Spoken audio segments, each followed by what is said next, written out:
What is up, those Lions fans? It's your boy Chef, and you already know what time it is. We are back for another episode of the YAK pod. Now, this is episode number 19, and we're going to talk about James Houston, the problem.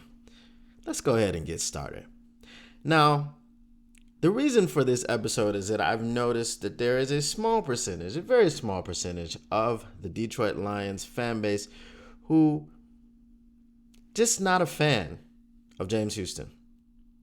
So I wanted to take a little bit of time to talk about James Houston and tell you who he is, what his backstory is, what were some of the ups and downs that came along with him getting to the Detroit Lions, and racking up 8 sacks in just 7 games. It's rookie season. Let's talk about it. Now, some of us know, many of us know, I don't know how many of us know, James Houston is from Florida, and he went to American Heritage High School. Now, American Heritage High School is a pipeline for the NFL.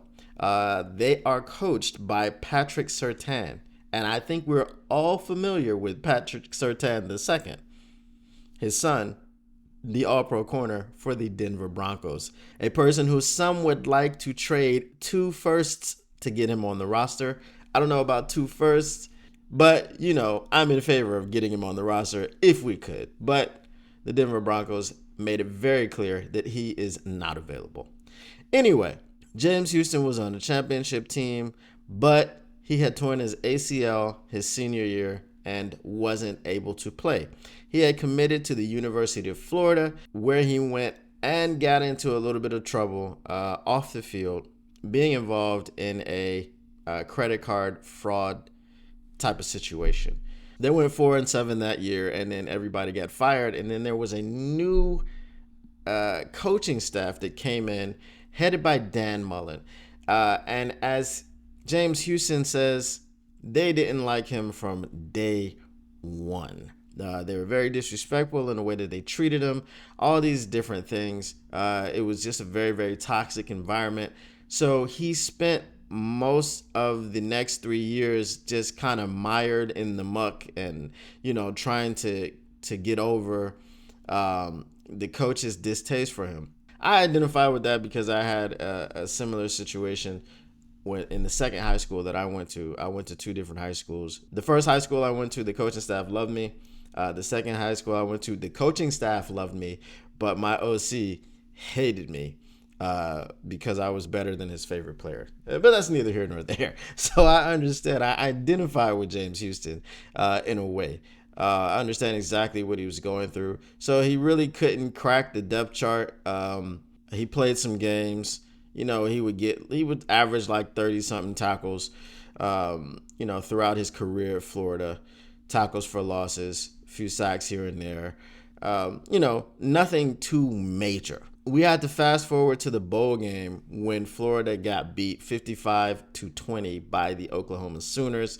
He had made some comments about how the Sooners weren't on their level, yada, yada, yada. And then throughout the week, he was in the starting lineup. No one said anything. And apparently the coaches didn't even deliver the news 5 minutes before the game that he wouldn't be starting. They let another linebacker do it, which is crazy, right?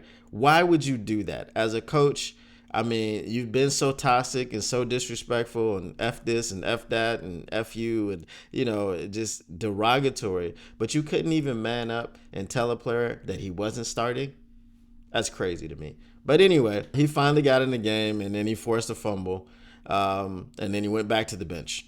And that was pretty much it. He really didn't play too much in the bowl game. After that, he went to the coach and it was like,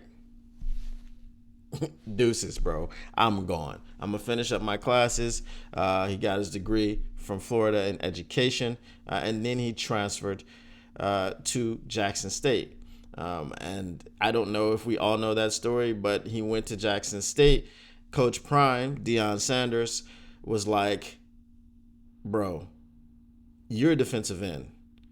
If you want to make it to the NFL, you're going to be a defensive end. Now, James Houston had been playing middle linebacker for a long time.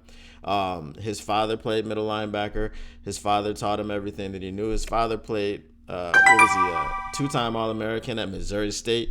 And then he played for the Kansas City Chiefs for a year. So, he had some background, some NFL pedigree, and he taught him everything that he knew about the middle linebacking position. So that was what James Houston was comfortable playing. That's what he wanted to do when he got to Jackson State. But they were doing some blitz drills, and he had like 3 sacks in that drill. So Coach Prime pulled him into the office along with the defensive coordinator. Was like, look, man, you have a gift. You're something special. And obviously James Houston didn't buy into it right away. He didn't believe him because he was like, I'm a middle linebacker. That's what I've been playing. That's what I played at Florida. I don't know what you're talking about when you say I am a pass rusher. And also then he looked at his size. He's like 6'1", 240. And he's like, I don't know if you know this, coach, but ain't nobody in the NFL rushing a passer at 6'1", 240. But, Coach Prime was like, just give it some time and you'll see what happens. So reluctantly, he did that. And then when he did that, he just put his nose to the grindstone. He was working with coaches before practice. He was working with coaches after practice. And I mean, the results spoke for themselves. He has 70 tackles, 52 of them were solo, and 19 and a half sacks. Now, I understand that they were playing in the SWAC conference, and you don't respect that, but that's damn near 20 sacks in the college season. That's got to be some kind of record, right? Now, they credit him for 16 and a half sacks, but he was like, the statisticians missed 3 of my sacks. So he had 19 and a half sacks, right? And we know the players know what they had. They watch film. You know what I mean? And he was in there. He was in the games. He was the ones racking up the sacks. So, he was probably counting as well. But it's on film. It's on tape. So if he says he had 19 and a half, we have to believe him. So that was his college situation. Like I said, Florida did not go well. He was to blame for, his involvement in the credit card situation. He did everything that he was told that he had to do to come back from the suspension. And then the new regime just kind of, didn't buy into him. So he went to Jackson State, and Coach Prime found a gift. So now here we are. Draft time is coming, and he's sitting there, doesn't get his name called. And then in the 6th round, the Detroit Lions call his name. And we had the problem. So what happens? 53-man roster cutdowns. James Houston gets cut. Right?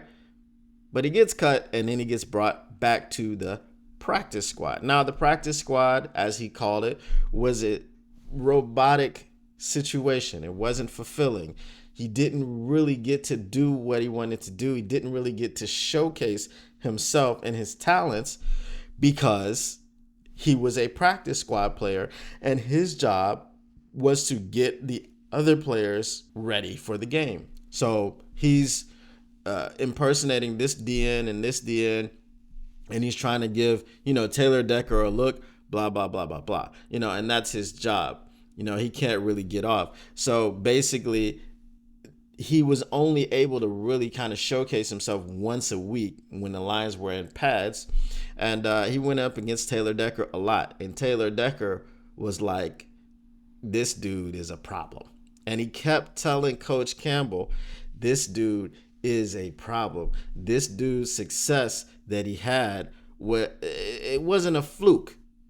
You know what I mean? It wasn't a fluke that he had all of this success in college and that he's, kind of kicking my ass a little bit. So he's just going through the practice squad experience, and he's like, man, I'm about to hang this up. I'm about to hang this up. And it was in mid-November where he started having those thoughts. He started thinking about, exit meetings with the coaches and just, getting away from the sport that he loved. So Coach Shep calls him before the Thanksgiving game, and he asks him if he's ready to sack Josh Allen. He said, "Problem. Are you ready to sack Josh Allen?" And he said, "Hell yeah, let's get it." And guess what he did in his first NFL game? He sacked Josh Allen. He sacked Josh Allen. And in the next 7 games, he would go on to get 8 sacks in 7 games. 8 sacks in 7 games. 8 sacks in 7 games. This man is a problem. He is a problem. He's a problem for opposing offenses. He's a problem for opposing quarterbacks. Now, let's put this in context. Our number 2 overall pick, Aiden Hutchinson, who no one would say is a bust. No one would say he's not a good player. No one would say anything other than this year, he needed to get more production. He was leading the league in hurries, but he needed to get home more. That's fine. But as a rookie, Aiden Hutchinson had 9.5 sacks. James Houston had 8 sacks in 7 games. Aiden Hutchinson played 17. He didn't miss a game. Okay? All right? And it was some sort of rookie record for Aiden Hutchinson and James Houston to both have 8+ sacks in a season. Just like this year when we had Jahmyr Gibbs and David Montgomery, the first backfield in history to be 1,000 yards or over 1,000 plus scrimmage yards from both running backs. So James Houston is a problem, man. Now, he's a tweener, you could say. There's a knock on his size, right? But man, that bend, and when he gets down in that stance, he's like a lion. Have you ever seen a lion hunt? Have you ever seen a lion about to pounce? Well, I mean, if we're being factually accurate, it's usually a lioness, right, who's about to hunt and pounce. They do most of the work, and then the lion just comes in and he gets the food and he goes to sleep. But anyway, the point is, he's like a lion. He's like a cat. The way that he dips down in that stance, and these offensive linemen, he's already given up 4 or 5 inches and maybe 70 pounds to these offensive linemen. But as we know in football, low man wins. So when he gets in that stance, they're already at a disadvantage because they're just hunching over, bending down, trying to get to him, and the leverage game is gone. So if he can use those long arms to get the little space that he needs, that's why he got 8 sacks in 7 games. That's exactly why he did that. So now when we fast forward to this past season, he had got an opportunity to do a little bit of linebacker work. And obviously it wasn't going the greatest, but we have to remember that as a pass rusher, he's still inexperienced. He's still inexperienced. He only did pass rushing for a year in college. He only played defensive end for a year in college. So he played the first 4 years or whatever. I mean, he was suspended for his freshman year. Gets all of that, graduates. That's all linebacker. Whether he played sparingly or whether he played in a rotation or not, it was all linebacker rotation. And then he comes to the NFL after 1 year of pass rushing, where he gets 19.5 sacks in that 1 year. Don't care if it's in the SWAC. It's 19.5 sacks. He got to the quarterback and brought him to the ground 19.5 times. So then when we get to the NFL, he got 7 games and he's got 8 sacks. Why did they move him to linebacker? Because they want to have him on the field for more than just pass rush sacks. They want to be able to blitz him from the linebacker. They want to be able to have him down on the line of scrimmage as a defensive end. They want him to be a multiple piece. And that may happen as we go further. But we have to understand that this man, Houston, he's a problem. He's a bona fide problem in the NFL. If we remember Elvis Dumervil, he was about 2 inches shorter. So he was about 5'11", 260. He had 100 plus sacks in his career. I mean, if we can secure a James Houston, and I'm not saying let's not upgrade. I'm not saying let's not bring anybody else in. I'm not saying let's not bring in a Khalil Mack. I'm not saying let's not draft someone. I'm not saying let's not improve our roster. And James Houston is it. If James Houston is nothing more than a situational pass rusher, if he can't be the, 3-down defensive piece, being a linebacker and then transitioning to defensive end whenever we need him to pass rush or blitzing from the linebacker position, the problem also is that he was a middle linebacker. So they had him playing outside linebacker. This is a different position. As we saw with Jack Campbell playing out of his position, and he had to get his legs underneath him because he had been doing one position, his entire career. So this is what we get. When you start changing players' positions, it's not easy. It's not overnight. It's not Madden. When it's Madden, you can put a player in any position and you do what's needed because you're going to control that player, right? So if I have Brian Branch at the middle linebacker position, I'm putting him there in Madden so that I can cover these tight ends. And I'm controlling him. This is a video game, right?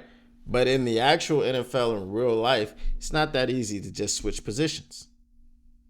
It's not, right? So this is something that we have to understand. Now, as I was saying about upgrading the roster, man, I'm always in favor of upgrading the roster. So if we can upgrade the roster, but we need to keep this guy, right? We need James Houston. James Houston is a problem. We do not want to let James Houston go somewhere else and be utilized properly and be a problem for us, right?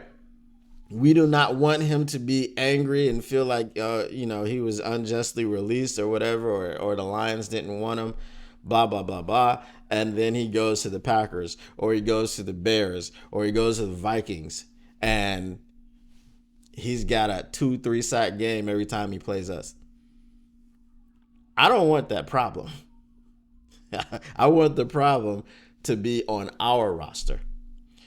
So that's pretty much all I wanted to highlight, man. I just want for us to continue to get better, and I want our best players to continue being on the team. James Houston is our best pure pass rusher. When I say pure pass rusher, I mean see quarterback, kill quarterback. See ball, get ball. Right? See ball, get ball. Micah Parsons said that about himself. And you know what Coach Prime said about James Houston? He said that he was Micah Parsons-esque. So maybe he didn't hit the scene as Micah Parsons. Maybe he'll grow into Micah Parsons. Maybe he will never be Micah Parsons. Maybe he'll just be James Houston. And that's okay. Because James Houston is a problem. That's all the time I got for today. Until next time, as I always say, smash that like button. Smash it. Subscribe, like, button, smash, subscribe, share. You got to be a friend. You got to tell a friend. You got to let them know. You got to let them know what's going on in this kitchen. How we getting down, man? We cooking, baby. We're cooking. Ain't this kitchen beautiful? Ain't it a beautiful kitchen? Wouldn't you want to cook in this kitchen? I know you would. Peace.